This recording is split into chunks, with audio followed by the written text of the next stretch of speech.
magacayga Axmed Haadi Abdiraxmaan Cali kana tirsan shirkadda malabka Saafi oo ka soo saarto gobolada Soomaaliya. barnaamijka aan ka soo qayb galnay waxa waaye barnaamij magaciisa Sam Turki kaasoo aan uga qayb galayno ka shirkad ahaan wax soo saarka Soomaaliya oo qaybtaas oo ah qaybta malabka aan ku soo bandhigayno.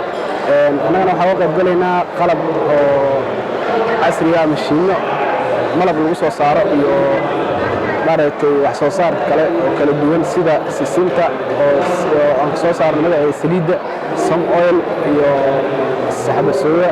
barnaamijkaas ayaan uga qayb galaynaa. waxaan u mahadcelinaynaa Aragsan online market oo nagala soo qayb gashay bandhig carweedka Sam Turki.